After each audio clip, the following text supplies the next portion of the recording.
Hi hello welcome to Jason media. కావలసినంత డబ్బు, పెద్ద తుపాకీ, విదేశీ కార్లు, ఈ నటుడి లైఫ్ స్టైల్కు స్టార్ హీరోలు కూడా షాక్. విశ్వనట చక్రవర్తిగా సినిమా ఇండస్ట్రీలో చెరగని స్థానాన్ని సొంతం చేసుకున్నారు ఎస్వి రంగారావు. తన నటనతో కోట్లాది మంది ప్రేక్షకుల హృదయాలను కొల్లగొట్టిన ఎస్వి రంగారావు గారు తన జీవితాంతం దర్పంతో, రాజసంతో జీవించారు.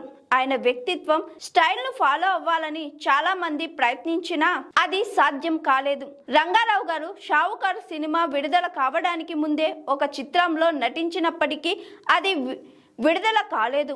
అయితే షావుకారు చిత్రంలో ఆయన అద్భుతమైన నటనకు ప్రేక్షకులు ముగ్ధులయ్యారు. సన్నగా 6 అడుగుల పొడవుతో ఆజానుబాహుడుగా ఉన్న రంగారావు గారు తొలినాళ్లలోనే ప్రేక్షకుల అభిమాన నటుడు అయ్యారు. విపరీతమైన ఫ్యాన్ ఫాలోయింగ్ సొంతం చేసుకున్నారు. పౌరాణిక సినిమాల్లో నటించడం మొదలుపెట్టిన తరువాత ఆయన దశ తిరిగిపోయింది. అప్పట్లో అగ్ర నటులైన ఎన్టీఆర్, ఏఎన్ఆర్ కంటే కూడా అధికంగా పారితోషికం తీసుకున్న ఏకైక నటుడిగా ఆయన చరిత్ర సృష్టించారు. ఎన్టీఆర్ అక్కినేని నాగేశ్వరరావు కంటే ₹1 ఎక్కువ ఇస్తేనే తాను నటిస్తానని పట్టుబట్టిన సంఘటనలు అనేకం ఉన్నాయట.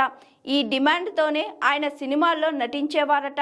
రంగారావు కేవలం గొప్ప నటుడుగానే కాకుండా విశేషమైన అభిరుచులు ఉన్న వ్యక్తిగా కూడా పేరు పొందారు. ఆయనకు పుస్తకాలు చదవడం అంటే ఎంతో ఇష్టం. షూటింగ్ సెట్లో కాస్త విరామం దొరికితే చాలు ఏదో ఒక పుస్తకం చదువుతూ ఉండేవారట. ముఖ్యంగా వివేకానందుని రచనలంటే ఆయనకు అపారమైన ప్రేమ.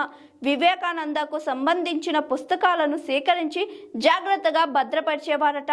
ఆయనకు ఉన్న మరో ఆసక్తికరమైన హాబీ ఫోటోగ్రఫీ. ఆయన దగ్గర రకరకాల కెమెరాలతో పాటు ఒక 16mm కెమెరా కూడా ఉండేది. దర్శకత్వంలోనూ ఎస్వి రంగారావు గారికి ప్రత్యేక స్థానం ఉంది. ఆయన దర్శకత్వం వహించిన చదరంగం, బాంధవ్యాలు వంటి చిత్రాలు ప్రేక్షకుల ప్రశంసలను అందుకొని ప్రభుత్వ అవార్డులను కూడా పొందాయి. నటుడిగా ఎంత డిమాండ్ ఉన్నా పారితోషికం విషయంలో మాత్రం ఉదారంగా ఉండేవారు రంగారావు గారు. ఎక్కువ పారితోషికం తీసుకున్నా దానికోసం నిర్మాతలను ఎన్నడూ వేధించిన సందర్భాలు లేవని చెబుతారు. ఎస్వి రంగారావు గారికి ఉన్న మరో విలక్షణమైన అభిరుచి వేట. ఇప్పుడంటే వేట నిషేధం, కానీ అప్పట్లో వేటకు అనుమతి ఉండేది. రంగారావు గారి దగ్గర ఒక బరువైన తుపాకీ ఉండేది. దాన్ని వారానికి ఒక్కసారైనా శుభ్రం చేసేవారట.